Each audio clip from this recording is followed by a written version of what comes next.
إن الحمد لله نحمده ونستعينه ونستغفره ونعوذ بالله من شرور أنفسنا ومن سيئات أعمالنا من يهده الله فلا مضل له ومن يضلل فلا هادي له وأشهد أن لا إله إلا الله وحده لا شريك له وأشهد أن محمدًا عبده ورسوله يا أيها الذين آمنوا اتقوا الله حق تقاته ولا تموتن إلا وأنتم مسلمون يا أيها الناس اتقوا ربكم الذي خلقكم من نفس واحدة وخلق منها زوجها وبث منهما رجالا كثيرا ونساء واتقوا الله الذي تساءلون به والأرحام إن الله كان عليكم رقيبا يا أيها الذين آمنوا اتقوا الله وقولوا قولا سديدا يصلح لكم أعمالكم ويغفر لكم ذنوبكم ومن يطع الله ورسوله فقد فاز فوزا عظيما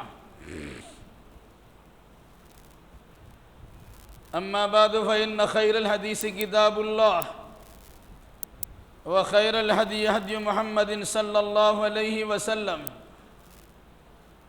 وشر الأمور محدثاتها وكل محدثة بدعة وكل ضلالة في النار أعوذ بالله من الشيطان الرجيم بسم الله الرحمن الرحيم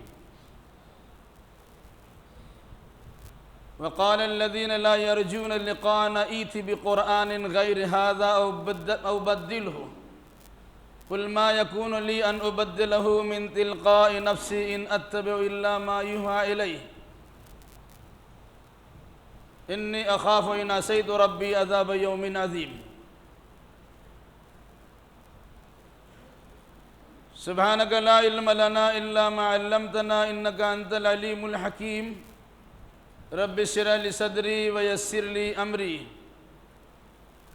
واحلل عقدة من لساني يفقهوا قولي رب زدني علما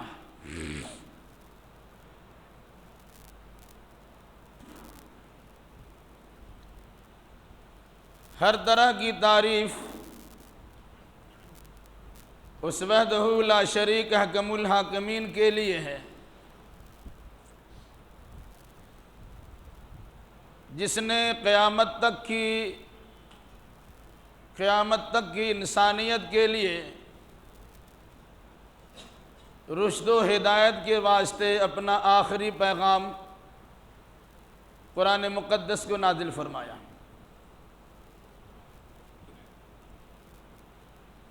درود و سلام نازل ہو جملہ انبیاء کرام علیہم السلام پر، خصوصاً حامل قرآن شارح فرقان محمد الرسول اللہ صلی اللہ علیہ وسلم پر۔ اللہم صلی علی محمد وعلی آل محمد کما صلیت علی ابراہیم وعلی آل ابراہیم انکا حمید مجید۔ اللہم بارک علی محمد وعلی آل محمد کما بارکت علی ابراہیم وعلی آل ابراہیم انکا حمید مجید۔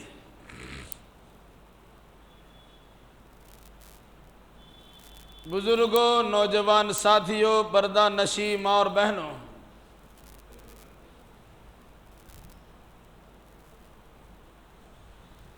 خطبہ مسنونہ کے بعد سورہ یونس کی چند آیات کریمہ کی تلاوت کی گئی ہے۔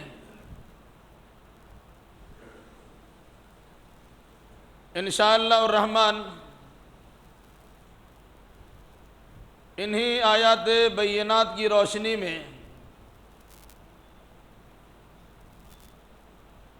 گزشتہ ہفتہ اٹھنے والے ایک فتنہ سے متعلق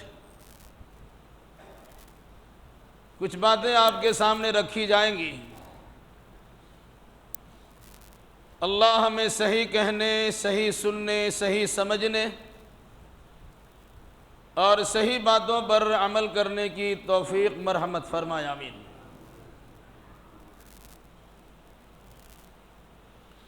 گزشتہ جمعہ اشارہ کے طور پر یہ بات آپ کے سامنے آئی تھی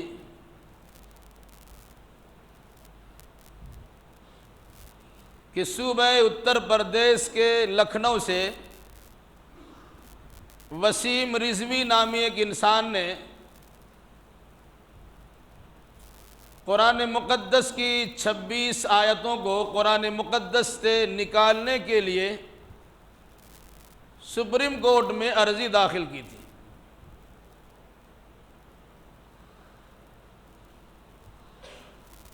اس کے بعد سے ہی عالم اسلام کے مسلمانوں میں بے شمار بے چینیاں پائی جاتی ہیں، اور بطور خاص ہندوستان کے مختلف صوبوں میں اس سلسلے میں احتجاجی پروگرام بھی منعقد ہو رہے ہیں۔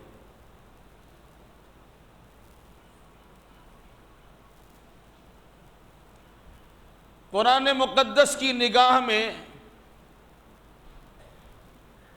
وسیم رضوی جیسے انسانوں کی حیثیت کیا ہے، اس کی پوزیشن کیا ہے؟ میری کوشش ہوگی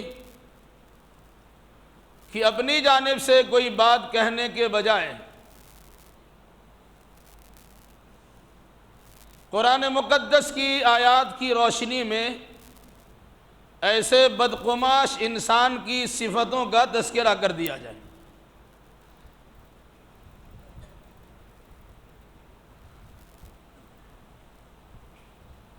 قرآن اللہ تبارک و تعالیٰ کا آخری پیغام ہے، اللہ کی آخری کتاب ہے، جسے اللہ تبارک و تعالیٰ نے خود اس کی حفاظت کی ذمہ داری بھی لی ہے۔ قرآن حشو و زوائد سے پاک ہے،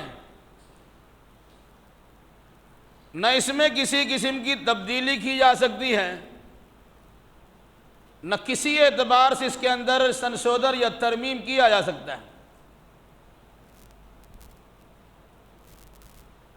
نہ اس کی آیتوں کو نکالا جا سکتا ہے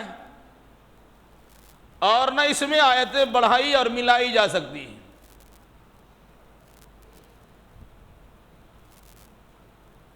ہر دور میں قرآن مقدس کے ساتھ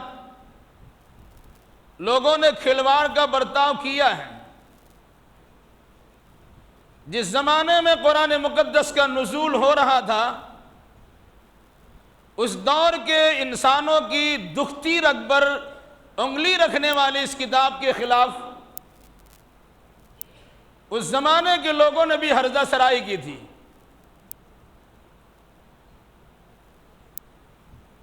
اور قرآن مقدس کو بدلنے یا اس میں ترمیم کرنے کا مطالبہ کیا تھا۔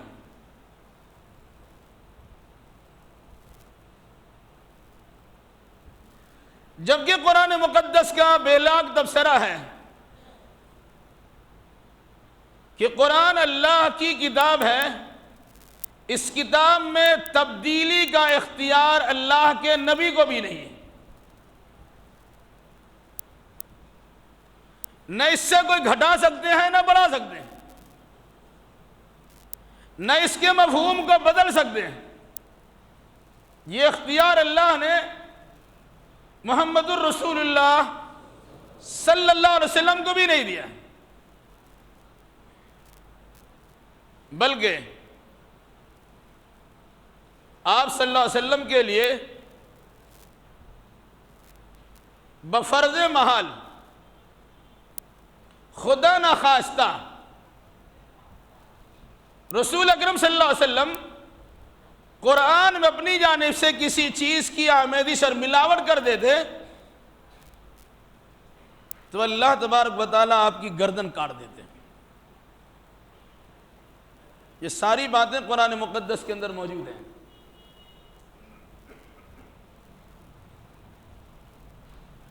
میں مناسب سمجھتا ہوں کہ بالاختصار ان آیات کا تذکرہ آپ کے سامنے کر دیا جائے جس سے ایک جانب قرآن کی حفاظت اور دوسری جانب قرآن کے خلاف کی جانے والی بغاوت کی سزا کیا ہے، عبادت کرنے پر فائدہ کیا ہے اور اس کے خلاف بغاوت کرنے پر اللہ کی جانب سزا کیا ہے۔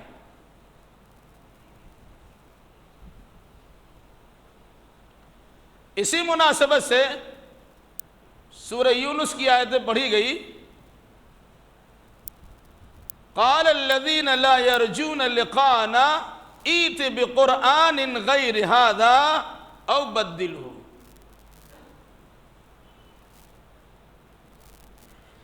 جب ہماری آیتیں انہیں پڑھ کے سنائی گئی تو ان لوگوں نے جن کا اللہ سے ملنے کا یقین نہیں ہے، یعنی قیامت میں اللہ کی بارگاہ میں جمع ہونے کا اعتقاد نہیں رکھتے، وہ لوگ کہتے ہیں ایتی بقرآن غیر ھذا، اس قرآن کے علاوہ دوسرا قرآن لائیے،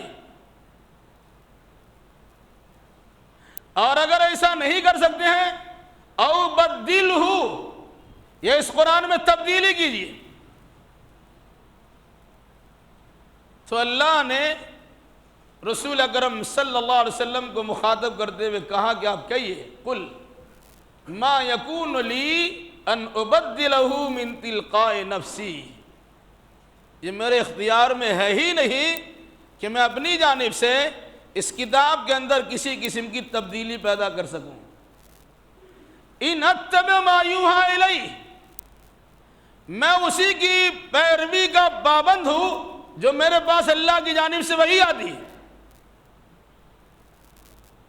انی اخاف ان عصیت ربی عذاب یوم عظیم، مجھے ڈر ہے بڑے دن کے عذاب کا اگر میں نے اپنے رب کی نافرمانی کر دی۔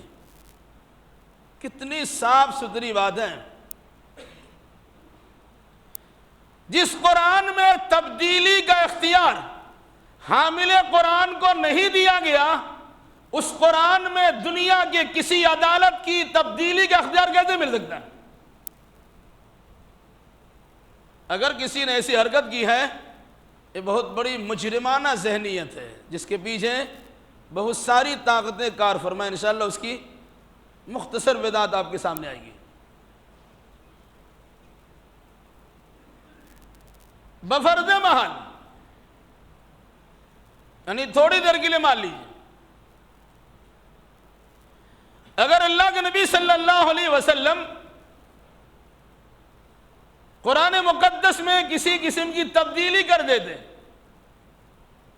اللہ نے کچھ کہا اپنی جانب سے تھوڑی سی آمیزش اور ملاوٹ کر دیتے، یا قرآن میں جو اللہ نے مفہوم بیان کیا ہے اس مفہوم کی خلاف ورزی کرتے ہوئے کچھ اور مفہوم کا جامہ پہنا دیتے، تو قرآن نے اللہ کے نبی صلی اللہ علیہ وسلم کے بارے میں کہا، اور یہ سورۃ الحاقہ کیا کہا؟ وَلَوْ تَقَوَّلَ عَلَيْنَا بَعْضَ الْأَقَاوِيلِ لَأَخَذْنَا مِنْهُ بِالْيَمِينِ ثُمَّ لَقَطَعْنَا مِنْهُ الْوَتِينَ فَمَا مِنْكُمْ مِنْ أَحَدٍ عَنْهُ حَاجِزِينَ۔ یہ 4 آیات کریمہ پڑھ لیجئے اور اس کی تفسیر پڑھ لیجئے گا۔ کیا فرمایا؟ اگر یہ محمد صلی اللہ علیہ وسلم تقول علینا بعض الاقاویل، اپنی جانب سے باتوں کو، کچھ باتیں اپنی جانب سے اس قرآن میں ملا کر بیان کر دیتے، تو کیا ہوتا؟ لَأَخَذْنَا مِنْهُ بِالْيَمِينِ، ہم ان کا دائیں ہاتھ پکڑتے یا ہم اپنے دائیں ہاتھ سے ان کو پکڑ لیتے۔ ہاتھ تو دونوں ہی ہیں، لیکن عام طور سے دائیں ہاتھ میں زیادہ طاقت ہوتی ہے۔ ہم انہیں اپنے دائیں ہاتھ سے پکڑتے یا ہم ان کا دائیں ہاتھ پکڑ لیتے، اس کے بعد ثُمَّ لَقَطَعْنَا مِنْهُ الْوَتِينَ، اور پھر ہم اس کی شہرت کو کاٹ دیتے۔ جس رگ اور نس کے کٹنے کے بعد انسان زندہ نہیں رہتا، ہم اسی نس اور رگ کو کاٹ دیتے ہیں۔ فما منکم من احد عنہ حاجزین، اور تم میں سے کوئی انسان مجھے روک بھی نہیں سکتا تھا۔ کتنی اہم بات ہے۔ ایسے انسان کی شہ رگ کاٹی جا سکتی ہے۔ اسی لیے علماء نے فتویٰ دیا کہ اگر کوئی انسان قرآن کے خلاف ادیان بکتا ہے وہ مرتد ہو جاتا ہے، اس کی سزا کیا ہے؟ قتل۔ قرآن نے اللہ کے نبی صلی اللہ علیہ وسلم کے بارے میں کہا اگر یہ ایسا کرتے، ظاہر بات ہے کیا نہیں، کرنا بھی نہیں تھا، اگر نبی بھی قرآن مقدس میں کسی قسم کی آمیزش اور ملاوٹ کر دیتے تو اللہ تبارک و تعالیٰ کی صدر پکڑ میں آ جاتے اور اللہ ان کی گردن موڑ دیتے، اور پھر دنیا کی کوئی طاقت انہیں اللہ تبارک و تعالیٰ کی اس پکڑ سے بچا نہیں سکتی تھی۔ جب آپ کے بارے میں قرآن یہ کہتا ہے تو قیامت تک جو لوگ بھی قرآن مقدس کے خلاف اس طرح کی ہردہ سرائی کریں گے، دیر سویر اس کی گرفت ضرور ہوگی اور اس کے ساتھ اس قسم کا برتاؤ ضرور ہوگا۔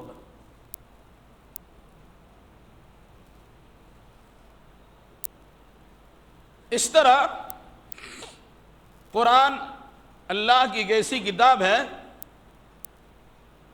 جس میں نہ عام آدمی کو ملانے کی اجازت ہے، نہ خاص آدمی کو اس میں آمیزش کرنے کی چھوٹ ہے، چونکہ اللہ نے خود کہا اِنَّا نَحْنُ نَزَّلْنَا الذِّكْرَ وَإِنَّا لَهُ لَحَافِظُونَ، ہم نے ہی اس کتاب کو جو ذکر و نصیحت سے لبریز اور پر ہے، اسے ہم نے ہی اتارا ہے اور ہم ہی اس کی حفاظت کی ذمہ دار ہیں۔ تو جس کتاب کی حفاظت کی ذمہ داری اللہ لے، اس کتاب کے خلاف جتنی بھی کارروائیاں کی جائے اس میں کسی قسم کی تبدیلی ممکن ہی نہیں،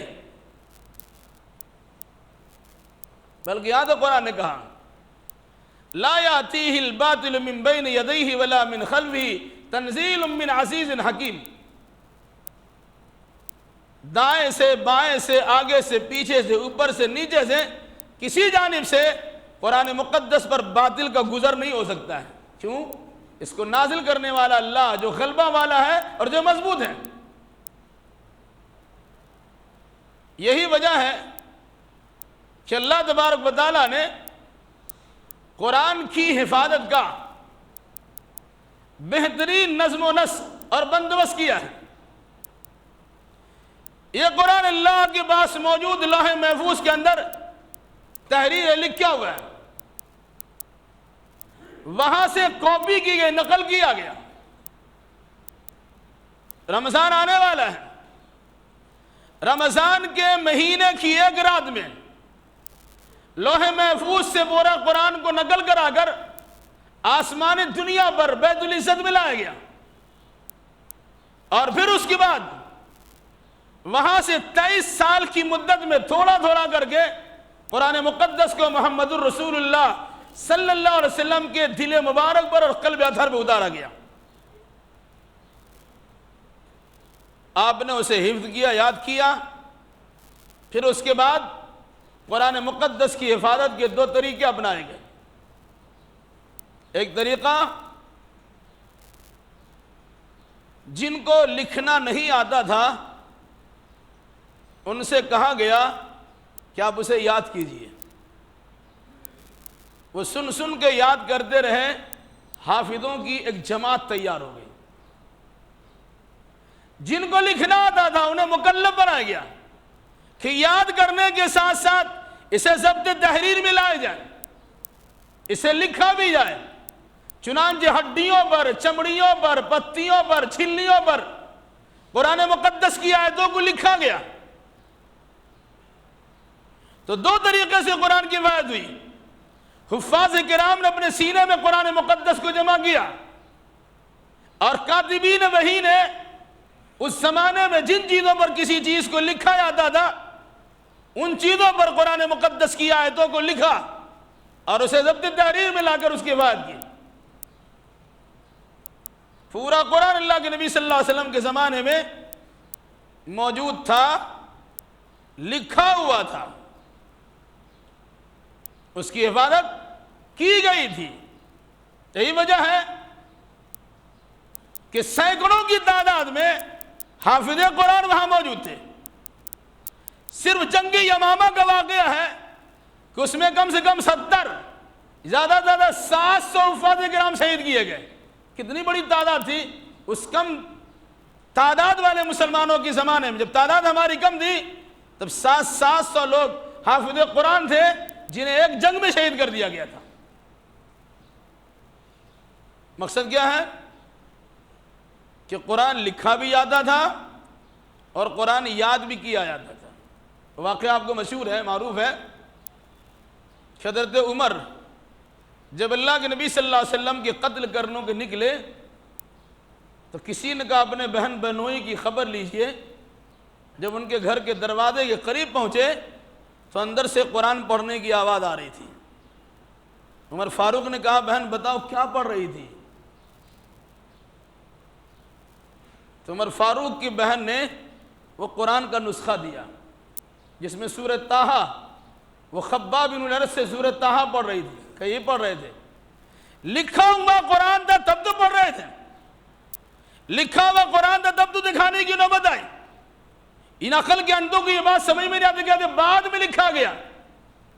ارے بعد میں ایک ساتھ کتابی شکل میں دیا گیا، ورنہ چمڑیوں پر، ہڈیوں پر، بتیوں پر، جھلیوں پر قرآن مقدس کی آیت و ترتیب بار لکھے ہوئے تھے، اور اسی ترتیب سے حافظوں کی پوری جماعت تیار ہو گئی تھی۔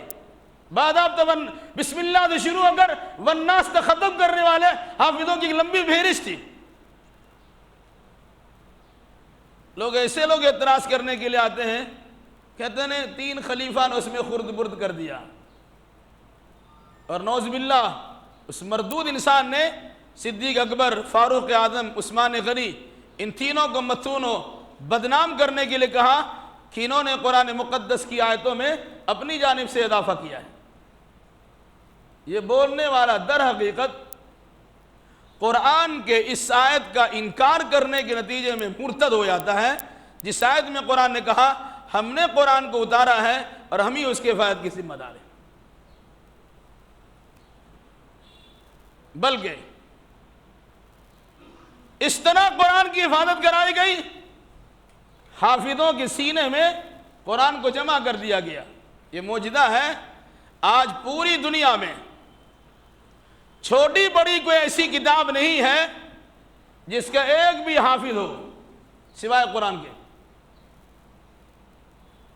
لاکھوں نہیں، کروڑوں اور انگنت تعداد میں پوری دنیا میں قرآن مقدس کے ایسے حفاظ موجود ہے کہ نعوذ باللہ، ہزار بار نعوذ باللہ، مسلمانوں کے گھروں سے اور دنیا کے ساری لائبریریوں سے قرآن مقدس کو نکال کر یا دریا برد کر دیا جائے یا نظر آتش کر دیا جائے، اور اس کے بعد کہا جائے اپنا قرآن لے آؤ، ایک بچہ کھڑا ہوگا الحمدللہ پورا قرآن پڑھ پڑھ کے سنا دے گا۔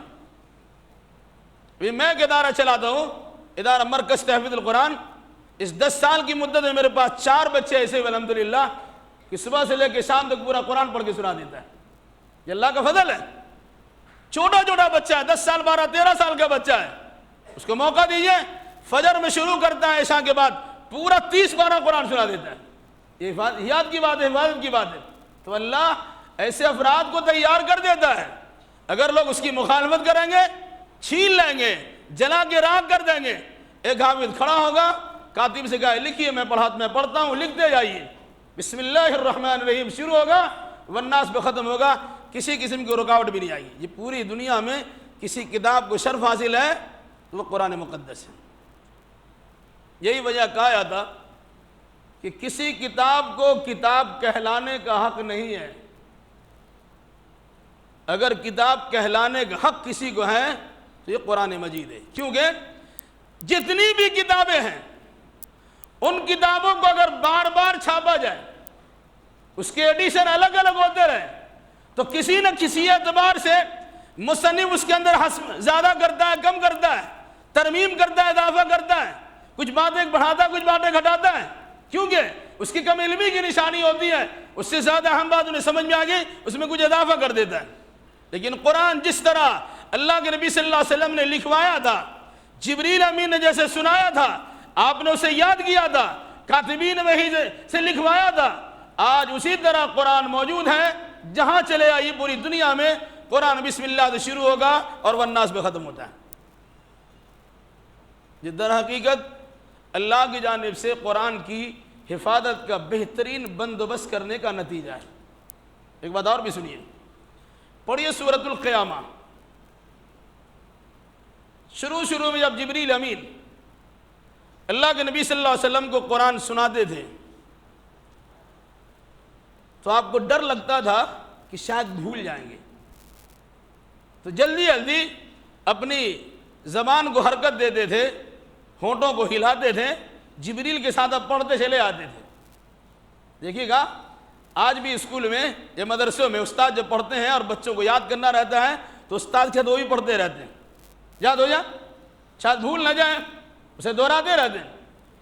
اللہ کے نبی محمد الرسول اللہ صلی اللہ علیہ وسلم کو اللہ نے کیا کہا؟ لا تحرک به لسانک لتعجل به ان علینا جمعہ وقرآنا فاذا قرأناه فاتبع قرآنا ثم ان علینا بیانا۔ اے نبی، جلد بازی کرتے ہوئے اپنی زبان کو حرکت نہ دیجیے۔ اگر آپ کو ڈر لگتا ہے کہ قرآن آپ کے ذہن سے نکل جائے گا، ان علینا جمعہ وقرآنا، اس قرآن کا جمع کرا دینا اور اس قرآن کو پڑھا دینا یہ ہمارا کام ہے۔ اور اسی پر بس نہیں، ثم ان علینا بیانا، پڑھانا اور لکھانا ہی کام نہیں ہے بلکہ اس کا صحیح معنی مفہوم بھی سمجھا دینا میری ذمہ داری ہے۔ اسی لیے کہا جاتا ہے کہ جس طرح اللہ نے قرآن مقدس کی حفاظت کی ہے، اسی طرح اللہ کے نبی صلی اللہ علیہ وسلم کی صحیح حدیثوں کی، جو قرآن مقدس کی صحیح تفسیر و تعبیر ہے، اللہ نے اس کی بھی حفاظت کی ہے۔ قرآن بھی محفوظ ہے اور اللہ کے نبی صلی اللہ علیہ وسلم کی صحیح حدیثیں محفوظ ہیں، اس میں بھی کسی قسم کی تبدیلی نہیں ہو سکی ہے۔ مگر قرآن کے خلاف جرأت کرنے کی ہمت کم لوگوں کو ہوتی ہے، البتہ حدیث رسول پر زبان چلانا عام لوگوں کی عادت بنی ہوئی ہے۔ یاد رکھیے گا، جس طرح قرآن کی حفاظت کی گئی اسی طرح حدیث رسول کی بھی حفاظت کی گئی ہے۔ ثم ان علینا بیانا، پھر ہمارے ذمے اس کا بیان کرا دینا اور اس کے معنی مطلب سمجھا دینا ہے۔ پھر اللہ نے یہ بھی کہا، اب ہر جمعہ کو سنتے ہیں، سنقرئک فلا تنسى الا ما شاء اللہ، ان قریب ہم آپ کو پڑھا دیں گے تو آپ بھولیں گے نہیں۔ ہاں اللہ تعالیٰ اگر آپ کے ذہن و دماغ سے کچھ نکالنا چاہے تو الگ سی بات ہے، جو پڑھا دیں گے اسے بھولیں گے نہیں۔ اس طرح قرآن مقدس کی حفاظت اللہ تبارک و تعالیٰ نے کی ہے، بلکہ یہاں تک کہا اگر کسی انسان کو قرآن کے نزول سے متعلق شک و شبہ ہے، انہیں قرآن نے جگہ جگہ سنایا ہے کہ جبریل اگر قرآن مقدس کو لے کے اللہ کی بارگاہ سے رسول امین کے پاس پہنچ رہے ہیں تو کسی انسان کو یہ شبہ نہ ہو کہ جبریل امین پر شیطان کا غلبہ ہوا، شیطان کا حملہ ہوا اور شیطان نے وہاں خرد برد کر کے اسی چیز کو دہرا دیا۔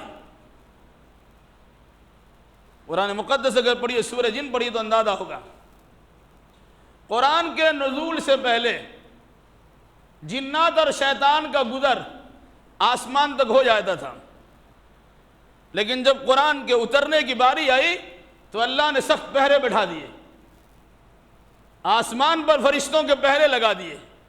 یہ شیطان اگر ملائے اعلیٰ کی بات سننے کے لیے گھات میں بیٹھتے یا کان لگاتے کہ آسمان کے قریب جا کے کان لگائے اوپر کی دنیا کی کیا باتیں ہو رہی ہیں، تو قرآن نے کہا کہ شیطان اس طرح کی بات آپس میں کرتے ہیں، اِنَّا لَمَسْنَا السَّمَاءَ فَوَجَدْنَا مُلِيَتْ حَرْسًا شَدِيدًا وَشُهُبًا وَأَنَّا كُنَّا نَقْعُدُ مِنْهَا مَقَاعِدَ لِلسَّمْعِ فَمَن يَسْتَمِعِ الْآنَ يَجِدْ لَهُ شِهَابًا رَّصَدًا۔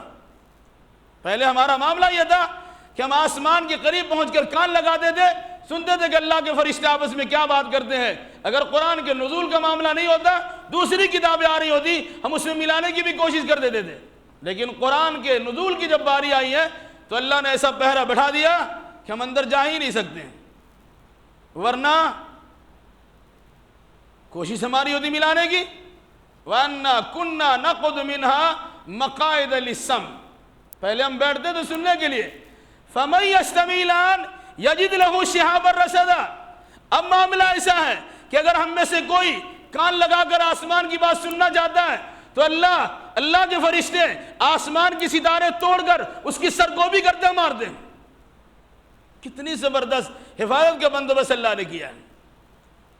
بلکہ اگر اور پڑھیے گا تو سورہ تکویر پڑھیے، اس میں قرآن مقدس کی حفاظت کی اتنا بہتر انداز بیان کیا گیا کہ لانے والا جبریل امین، انہ لقول رسول کریم ذی قوت عند ذی العرش مکین مطاع ثم امین وما صاحبکم بمجنون ولقد رآہ بالافق المبین وما هو علی الغیب. پوری سورہ پڑھ جائیے، اندازہ ہوگا کہ قرآن کی حفاظت اللہ تبارک و تعالیٰ نے کس طرح کی ہے. اب اگر کوئی انسان قرآن کے خلاف حرزہ کی سرائی کرتا ہے، ہذیان بکتا ہے، زبان درازی کرتا ہے، اس میں تبدیلی کی بات کرتا ہے، اس میں ملاوٹ کرنے کی کوشش کرتا ہے، اسے غیر محفوظ جانتا ہے، اسے قصے کہانی تصور کرتا ہے، وہ ملی ہوئی کتاب اسے تصور کرتا باور کرتا ہے، تو قرآن مقدس نے اسے انسان کو 10 گالیاں دی ہیں. اب کہیں گے قرآن گالی دیتا ہے؟ ایسے مردودوں کے لیے قرآن نے 10 گالی استعمال کی ہے. لفظ گالی بولنے میں خراب لگتا ہے.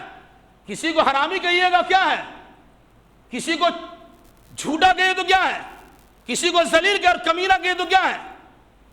یہ سب قرآن کے الفاظ ہیں جو ایسے انسان کے بارے میں قرآن نے استعمال کیا ہے جو قرآن مقدس کو کہتا ہے اساطیر الاولین، یہ پہلوں کی کہانی ہے، گڑی ہوئی بات ہے.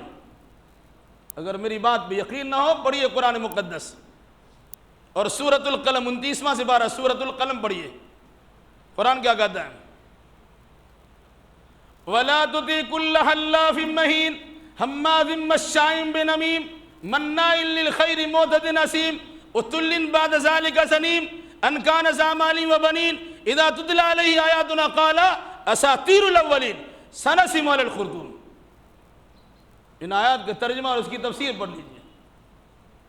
اللہ کے نبی محمد الرسول اللہ صلی اللہ علیہ وسلم سے کہا گیا وَلَا تُطِعْ كُلَّ حَلَّافٍ مَّهِينٍ. حلاف بات بات پر جھوٹی قسم کھانے والا، جھوٹی قسم کھانے والے کی بات نہ مانیے. مہین ذلیل اور کمینہ انسان کی بات مت مانیے. حماز مشاء بنمیم، حماس عیب جوئی کرنے والے، کسی کی برائی بیان کرنے والے. مشاء بنمیم چغل خور کی بات نہ مانیے. حماز مشاء بنمیم. اس کے بعد کہا عتل بعد ذلک آگے حماز مشاء بنمیم مناع للخیر معتد اثیم.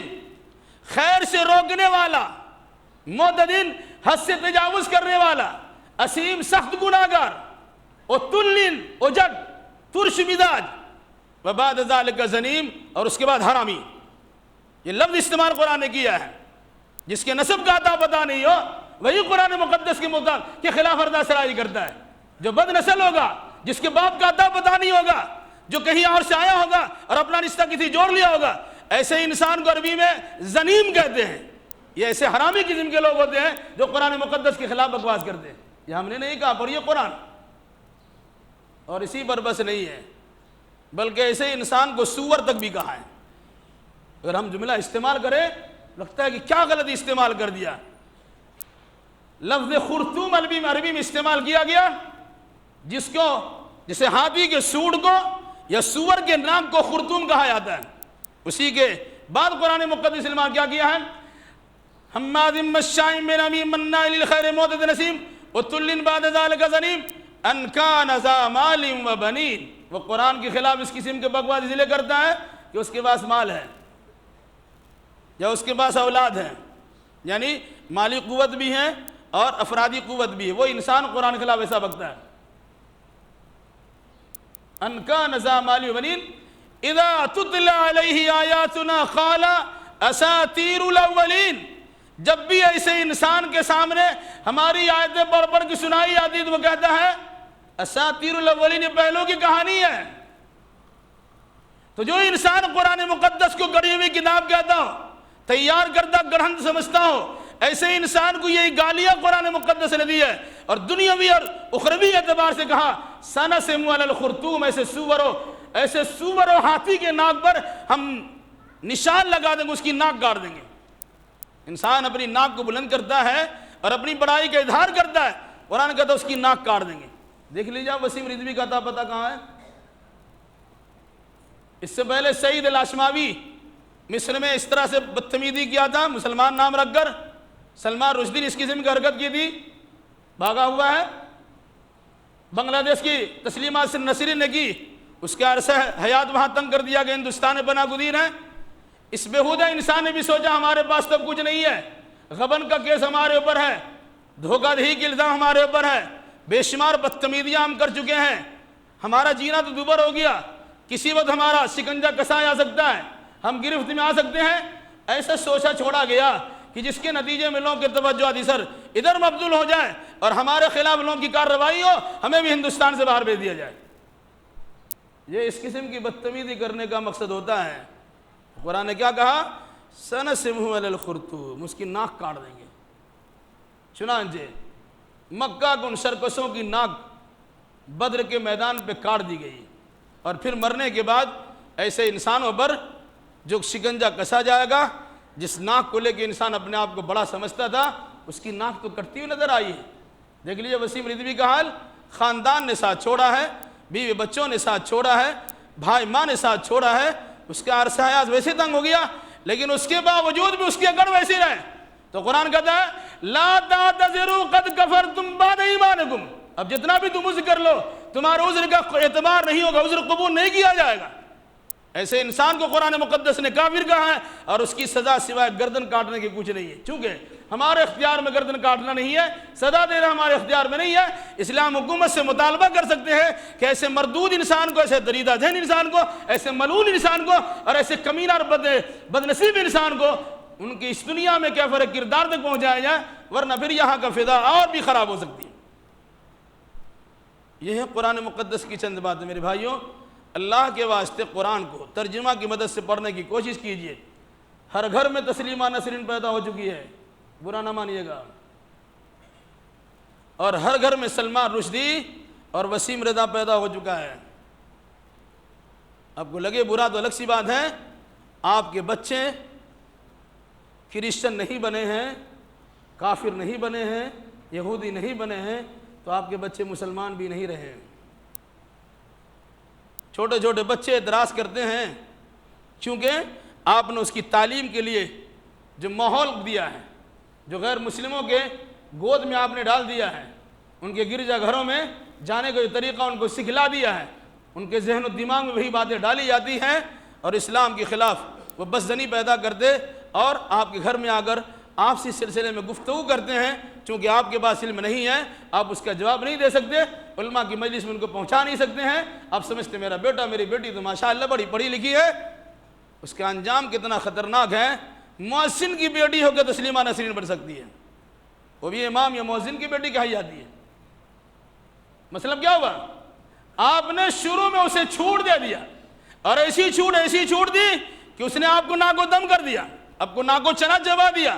اب اس کے سامنے کچھ نہیں ہے، بلکہ انہیں جب سبز باغ دکھایا گیا کہ اسلام کے خلاف، پیغمبر اسلام کے خلاف، اسلامی کتاب قرآن مقدس کے خلاف، ازواج مطہرات کے خلاف، خلفائے راشدین کے خلاف، مسلمانوں کی شان و شوکت کے خلاف آپ کچھ بکنا شروع کر دیجئے، آپ کی پذیرائی ہوگی، آپ کی ہمت افزائی کی جائے گی، آپ کو اونچا مقام دیا جائے گا، آپ کو وزارت ملے گی، آپ کو منسٹری دی جائے گی۔ اگر یہاں آپ کے لیے پریشانی ہو جائے تو کسی دوسری جگہ آپ کو آرام سے بھیج دیا جائے گا۔ لوگ یہی تاکہ مر اسی چکر میں پڑے ہوئے ہیں اور اسلام کے خلاف ردہ سرائی کرتے ہیں۔ میرے بھائیو، اللہ کے واسطے اس حقیقت کو سمجھیے اور اپنے آپ کو قرآن کا دل دادا بنائیے، قرآن کا معنی سمجھنے والا، قرآن کی حفاظت کرنے والا بنائیے، اپنے بچوں کو حافظ قرآن بنائیے، اپنے بچوں کو عالم دین بنائیے۔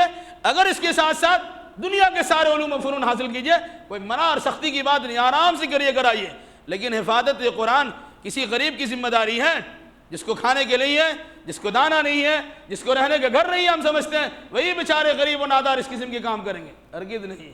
یہ اس کی خوش نصیبی ہے کہ اللہ نے اس کو موقع دے دیا، اور آپ کی بد نصیبی ہے کہ ساری چیزیں ہونے کے باوجود دنیا کے مال و زورت کی حفاظت کرتے ہیں، زر و سیم کی حفاظت کرنے کے لیے تیار ہیں، لیکن اللہ تبارک و تعالیٰ کی کتاب اور محمد الرسول اللہ کی حدیث کو حفاظت کرنے کے لیے آپ تیار نہیں۔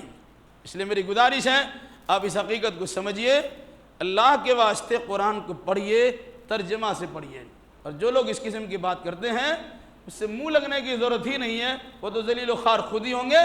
اسی ذلت و خواری کا اظہار کے لیے وہ اپنی زبان کھولتے ہیں، جو بہت دنوں سے اندر کھجری پک رہی ہے کہ کس طرح اسے ذلیل کیا جائے، اسے ذلیل کرنے کے لیے اللہ تبارک و تعالیٰ اس کی زبان سے ایسے کلمات نکلوا دیتے ہیں، اور نتیجے کے طور پر وقتی طور سے اس کی پذیرائی ہوتی ہے، اس کی سنوائی ہوتی ہے، اسے اونچا دکھایا جاتا ہے، لیکن پھر اس کا شکنجہ کسا جاتا ہے، بھائی جواب دو یا تو جیل کی سلاخ میں چلو، کہاں کریں آپ؟ تو یہ ہے قرآن جس کی حفاظت کی ذمہ داری اللہ لی ہے۔ اللہ ہمیں بھی آپ کو بھی قرآن مقدس کی حفاظت کے جانباز سپاہی بنائیں، جب تک ہمیں زندہ رکھیں، کتاب اللہ اور سنت رسول اللہ پر عمل کرتے زندہ رکھیں۔ الہی جو بیمار ہیں انہیں شفاء کامل و عاجل عطا فرما دیں، جو مقروض انہیں قضا ادا کرنے کی سہولیات فرما دیں، جو ماخوذ گرفتار ان کے لیے رہائی کے اسباب پیدا کر دیں، جو دینی دنیاوی اعتبار سے پریشان ان کی جملہ پریشانی کو دور فرما دیں۔ الہی امت مسلمہ کو صحیح سوجھ بوجھ عطا فرما، جب تک زندہ رہ کتاب اللہ اور سنت رسول اللہ پر عمل کرتے زندہ رکھ، اور جب ہمارا خاتمہ ہو انہی دونوں کی ترویج اشاعت کرتے ہمارا خاتمہ ہو۔ اقول قولی ھذا واستغفر اللہ لی ولکم ولسائر المسلمین، وآخر دعوانا ان الحمد للہ رب العالمین۔